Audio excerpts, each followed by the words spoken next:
So let's talk about when does one know that it's really time for a review?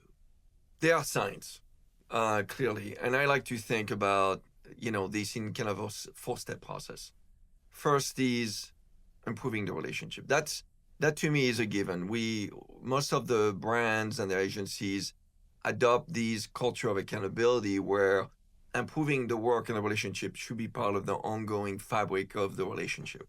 Meaning on a regular basis, maybe once or twice a year, you have this formal sit down where you look at how well you're doing, how well you're working together, and whether there's improvement opportunities to do that. And based on that, you're getting a feel for what you need to do and if there are things that need to be really acted upon and improved.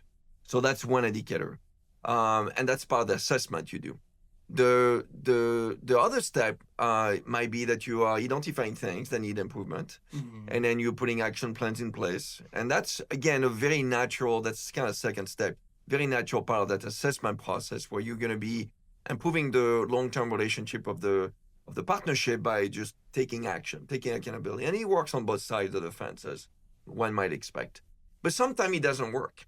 So to your point, that's a sign, and the sign could be that you need to fix the relationship, and maybe the relationship needs to be an improvement plan. Mhm. So you're like, we've seen that issue recurring on a recurring basis. We're not seeing much of traction. It's a sign that we need to really sign a very strong signal here. We need to put you on an improvement plan until we fix it, and we're going to give ourselves some time to do that. If you Mhm. don't do it by a certain amount of time, then we're like, okay, we need to actually take action here. And that's maybe, again, a trigger for an agency review. But, there are, again, signs. You have to read the signs across the board. There are multiple things. It could be obviously external signs. Maybe the Mhm. agency gets acquired, something happened, change of leadership, things that are really fundamentally going to change the dynamic of the relationship. You have to be aware of that. You have to be sensitive to that. And it might affect the relationship down the road. So maybe in that particular case, you're proactively, not reactively, thinking, well, maybe it's time for us to look at whether or not we have the right partner in place. So the signs are just as many as there are reasons Mhm. for review.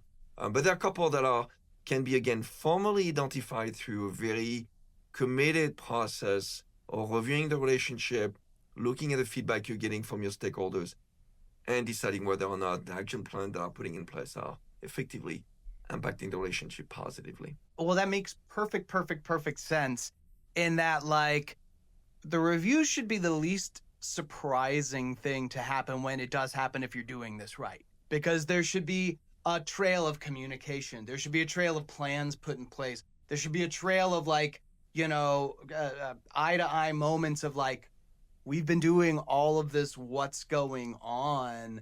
So I love that because sometimes you see a brand go up for review and you're like, "Oh, okay." Sometimes it's a head scratcher. And I Mhm. think in those situations, they probably jumped before doing these steps in order and really making sure that they're addressing the actual problem.